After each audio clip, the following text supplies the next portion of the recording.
We're not from the same world, are we?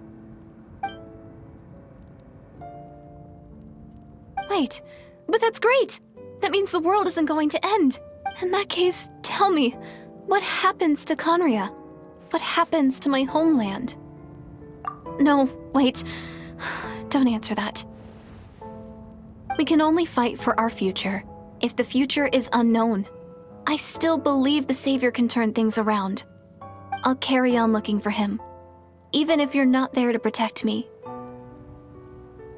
Although, in a way, I've already found my Savior. It's you. You protected me, and I believe you can protect us all. You're the one who can change everything. It's just too bad that we're not from the same time or place.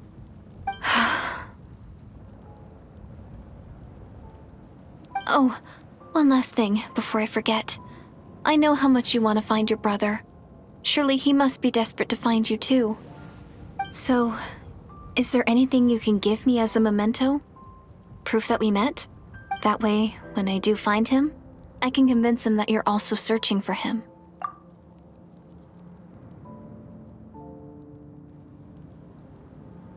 Huh?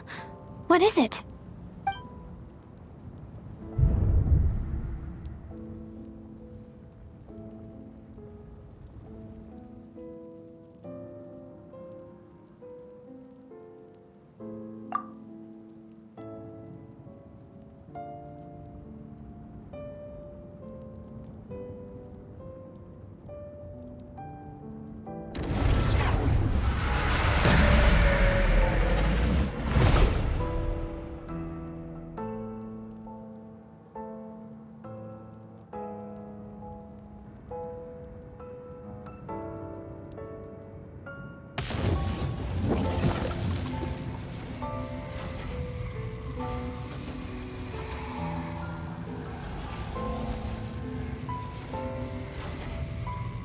So that's what happened. Istaroth, the ruler of time, must have had a hand in this. There's no other way that this meeting could have taken place. I knew only the ending.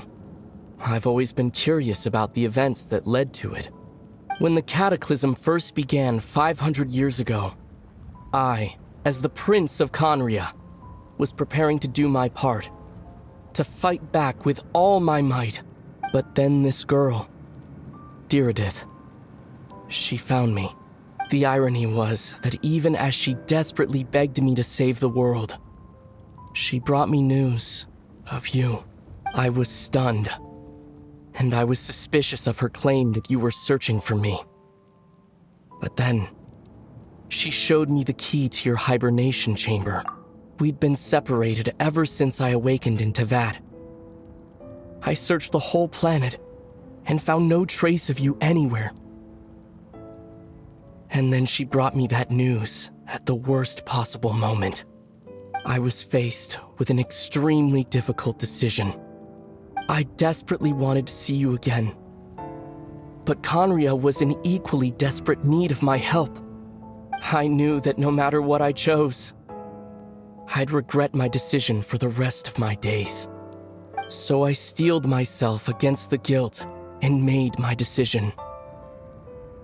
I went to see you, but when I found you, you were still in hibernation.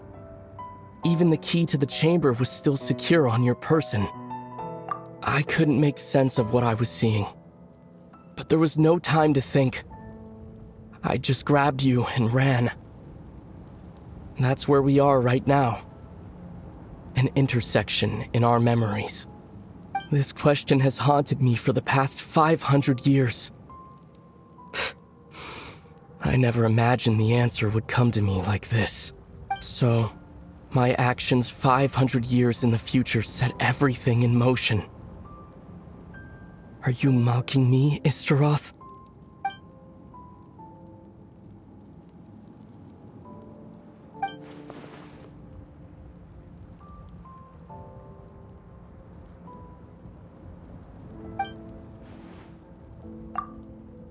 Not yet. But I've taken a very important step. Now the ley lines of Conria are complete. I'd always thought that Tevat's ley lines were locked by the heavenly principles. No more can be added, and existing ones cannot be replaced. But then, I learned that Natlan's Night Kingdom appeared to be an exception to the rule. It has intrigued me ever since. So, I directed the Abyss Order to feign an attack on Natlan, buying me some time to enter the Night Kingdom and negotiate with the Lord of the Night. Unfortunately, for other reasons, even the Night Kingdom cannot host any new ley lines. The most I could get was some room to carry out the weaving process. Still, I received the Lord of the Night's permission and activated the Loom of Fate. Using an Intivat as the base, I was able to grow a realm based on the Conria of 500 years ago, superimposing it over present-day Natlan's space-time. That superimposition is what allowed you and Diridith to cross paths. After that, the new Conria was enriched with memories of the old, drawn from the Abyss Order's members in their meditation sessions. With those memories as raw materials, and the superimposed realm as a template, the Loom of Fate finally finished its work. What I now hold in my hand is the Atlas of the New World.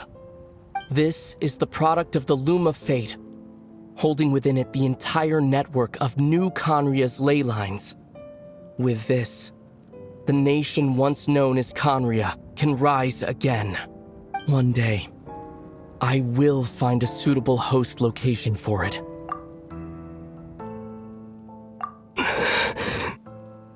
When I first arrived in Conria 500 years ago, my memory was completely blank. It was only after I had served as their prince for many years that I slowly began to remember everything, including you. But recovering old memories didn't simply erase the part of my life I spent in Conria. I still see it as my second home. That is why my guilt weighs so heavily on me. But even so, that only constitutes part of my motive. More importantly, if I wish to speak with the heavenly principles as an equal, I will need the might of an entire world behind me. Huh?